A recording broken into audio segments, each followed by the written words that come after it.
The Giving Tree by Shel Silverstein. Narrated by Gabriella Raspall.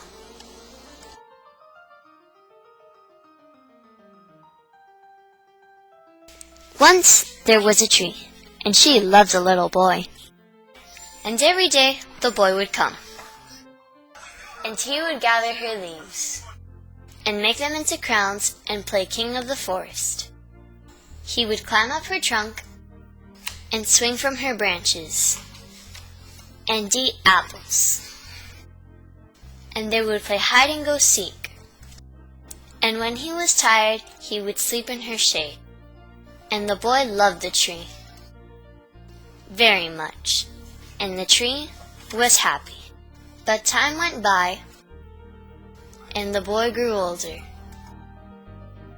and the tree was often alone. Then one day the boy came to the tree, and the tree said, "Come, boy, come, and climb up my trunk and swing from my branches, and eat apples and play in my shade and be happy." "I am too big to climb and play," said the boy. "I want to buy things and have fun. I want some money. Can you give me some money?" "I'm sorry," said the tree, "but I have no money. I only have leaves and apples. Take my apples, boy, and sell them in the city. Then you will have money, and you will be happy."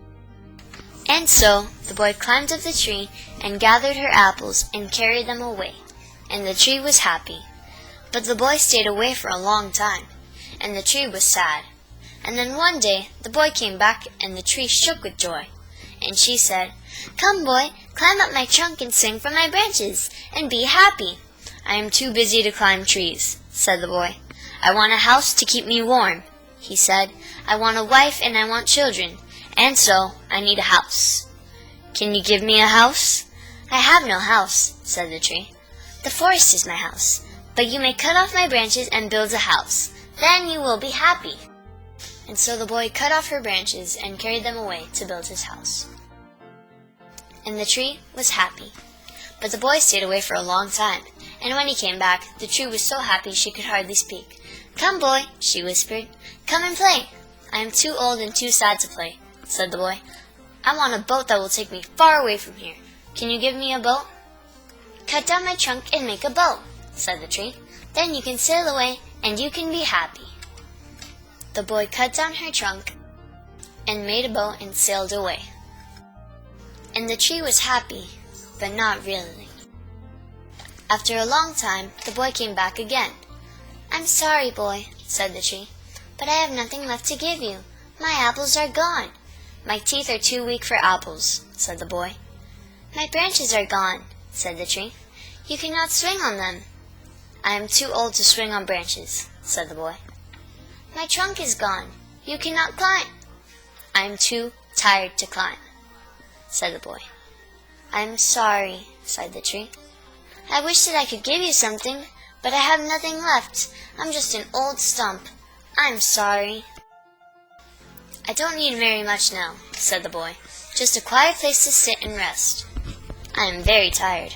"Well," said the tree, straightening herself up as much as she could, "well, an old stump is good for sitting and resting. Come, boy, and sit down and rest." And so the boy did, and the tree was happy. The end. Just saying the vibrant green cover sparks my memory. Within seconds, a fire of blazing memories burns within my head. A tree and a boy. That's all it took for me to fall in love with The Giving Tree, and even though I was young, I knew this book meant something.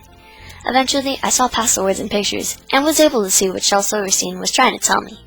The Giving Tree has countless themes. The ones I can identify are friendship, love, mercy, and generosity. You saw the tree show each and every one of these things.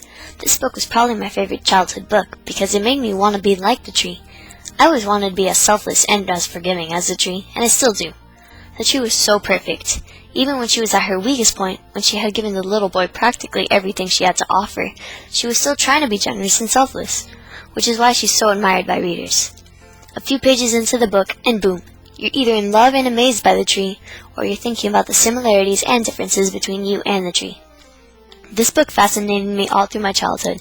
In other words, I would try to be the tree. I remember opening the book ever so carefully before I would immerse myself in the story. I also remember only letting a few special people read it to me, because I didn't want everybody and their mother touching my book. They can touch any other book of mine, but not this one. The Giving Tree was my favorite. The Giving Tree falls under the genre of fantasy. Why? Well, it's obvious. The entire story is about a lifelong friendship between a boy and a tree. This book opened up the gates to my imagination and let it run wild. Without fantasy, this book wouldn't even make sense. I mean, how interesting would it be if the Giving Tree couldn't give? This book would sound a lot like this without the help of fantasy. Once there was a little boy, and every day he went to visit the tree that did nothing. The end. None of the story could even be possible if it wasn't for fantasy, and the Giving Tree increased my gratitude and respect for fantasy. Every time I turn the crisp white pages, I learn something new. Either I discover a new theme, or I make connection to what's happening to me at the time.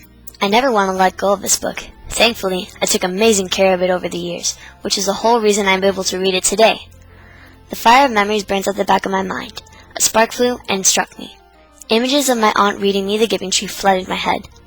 Given you shall receive, is what she always said, and I think the Giving Tree played an enormous role in helping me fully understand what she meant. In other words, the Giving Tree never changed me. It molded me into the person that I am today.